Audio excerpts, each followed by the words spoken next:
Président de la Commission nationale de la Côte d'Ivoire auprès de l'UNESCO, Mesdames et Messieurs les députés, Mesdames et Messieurs les ministres, Mesdames et Messieurs les ambassadeurs, Mesdames et Messieurs les représentants des agences des Nations Unies, chers élèves, chers enseignants, je voudrais, Mesdames et Messieurs, remercier tout d'abord Monsieur le Président de la République, Son Excellence, Monsieur Alassane Ouattara, Monsieur le Premier ministre et le gouvernement de la Côte d'Ivoire et l'ensemble des autorités ivoiriennes pour leur accueil si chaleureux et l'organisation de cette conférence.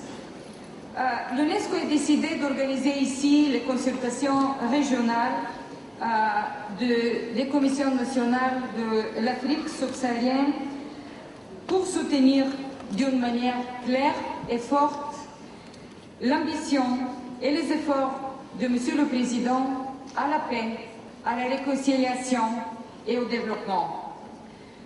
Je souhaite également exprimer ma gratitude pour le soutien indéfectible de l'Afrique envers l'UNESCO dans les circonstances aujourd'hui difficiles. L'Afrique s'est massivement mobilisée pour soutenir l'UNESCO dès l'annonce de nos difficultés financières. Et je pense aux pays africains qui ont contribué au fonds d'urgence que j'ai créé, et je dois remercier le Congo, le Gabon, la Namibie, le Tchad, l'Algérie, le Cameroun et tous ceux qui nous soutiennent en organisation de conférences comme Nigeria ou Kenya, en détachant des experts ou qui nous donnent aussi de locaux. C'est une marque de confiance qui nous honore et nous oblige à redoubler l'effort pour l'Afrique, qui est l'une de nos deux priorités globales de notre organisation et à laquelle, vous savez très bien, chers amis, je suis personnellement très attachée. Je le prends comme un encouragement et je repense aux mots d'un grand poète, d'un grand intellectuel, Aimé Césaire, qui a dit « La relance ici se fait par le vent qui d'Afrique vient ». L'UNESCO est aujourd'hui face à une opportunité stratégique majeure. C'est l'occasion de réfléchir en profondeur sur nous-mêmes, d'examiner le fonctionnement de notre organisation d'une part et le fonctionnement de l'UNESCO d'autre part, et de rappeler encore une fois les mots de notre acte constitutif, qui est tout d'abord primordial, c'est la construction de la paix, qui aujourd'hui est confrontée avec beaucoup de challenges. Et quel est notre rôle aujourd'hui dans la famille des organisations internationales? Comment ce rôle a-t-il évolué? Comment va-t-il évoluer au cours des prochaines années? Parce que nous sommes rassemblés ici, toute la famille de l'UNESCO. Vous êtes ici, représentants des commissions nationales et une partie intégrante de cette grande famille de l'UNESCO. Et surtout, comment mettre en œuvre notre mandat, les outils que nous avons créés pour obtenir des résultats tangibles au bénéfice des peuples que nous avons l'ambition de servir. L'UNESCO part depuis longtemps de mieux définir les priorités de son vaste mandat. Et le moment est venu de passer des paroles aux actes, de nous concentrer sur les domaines où nous avons un avantage comparatif et le plus d'impact.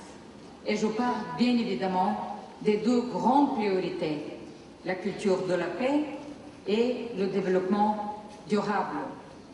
Et en rappelant ça, je me souviens de la contribution majeure de Monsieur le Président de la République, Alassane Ouattara, pendant la conférence générale, 36e conférence générale de l'UNESCO, quand il a contribué au forum des leaders, en partageant l'expérience de la Côte d'Ivoire et avec une forte ambition et volonté d'aller au progrès, au développement durable sur la base d'une paix. Parce que sans paix, il n'y a pas de développement. Sans paix, il n'y a pas d'éducation de qualité. Sans paix, il n'y a pas la science et la recherche. Sans paix, il n'y a pas des actions pour surmonter et éliminer, supprimer la pauvreté.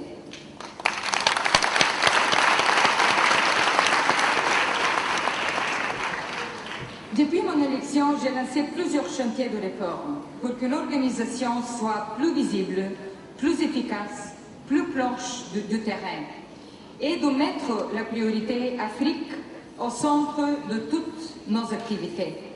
Nous avons renforcé nos positions dans plusieurs domaines clés de notre mandat: les océans, l'éducation des filles et des femmes, la culture et le développement.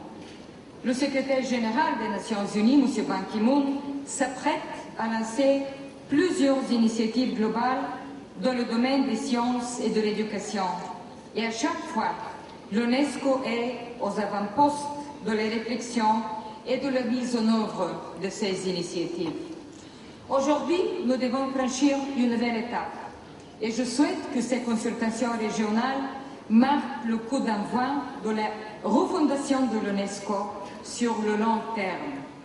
Ce processus est d'autant plus important qu'il se poursuit en parallèle de la réflexion des Nations Unies et des pays membres sur l'agenda post-2015. Le résultat de nos décisions va déterminer le rayonnement de l'UNESCO pour les prochaines années. Ce travail est un exercice de longue haleine. Continuer à améliorer la coopération entre les commissions nationales et le secrétariat de l'UNESCO. Je me réjouis que le Conseil exécutif ait accepté l'idée de créer un groupe de travail tripartite à participation non limitée, avec des représentants des délégations permanentes, des commissions nationales et du secrétariat, pour assurer le suivi de l'examen de la coopération du secrétariat avec les commissions nationales.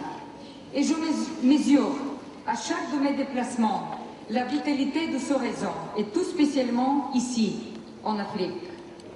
Le continent traverse aujourd'hui de profonds changements. L'Afrique, mesdames et messieurs, est à la pointe des enjeux de développement durable, de la paix, de la construction de sociétés plus démocratiques, plus inclusives. L'Afrique est jeune, dynamique, riche par ses ressources naturelles et humaines. L'Afrique a besoin de l'appui des organisations multilatérales plus fortes, plus efficaces, plus proches de ces réalités.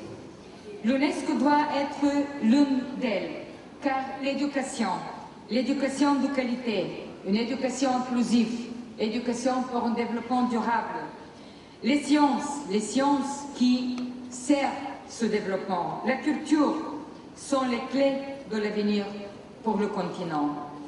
Et je ferai tout mon possible pour créer des outils performants qui permettent à l'Afrique de libérer son potentiel. Et nous pouvons le faire ensemble. Nous venons d'organiser le premier forum africain sur la science et les nouvelles technologies et la recherche à Nairobi, au Kenya, à quelques semaines de Rio +20. De nombreux pays du continent se mobilisent pour les énergies renouvelables. En début de semaine, le Forum international pour une culture de la paix en Afrique de l'Ouest, organisé à l'initiative de la Côte d'Ivoire et l'UNESCO, a montré l'urgence de cet enjeu et l'importance de construire ensemble des sociétés plus pacifiques, réconciliées avec sa propre histoire et plus prospères et de dignité. L'Afrique bénéficie d'une diversité de solutions et je veux que l'ensemble nous partageons ce qui marche au bénéfice de tous. Cette, je dirais, lucidité face aux défis de notre monde et à l'immense potentiel de l'Afrique pour les relever doit venir alimenter nos consultations pour construire ensemble l'UNESCO de domaine. Aujourd'hui, je suis là pour vous écouter et engager ce dialogue qui est à la fois passionnant et je dirais aussi vital pour l'avenir de l'Afrique. Dans cet espoir, je vous souhaite de fructueuses délibérations et encore une fois, je vous remercie pour votre soutien et pour votre partage. Merci.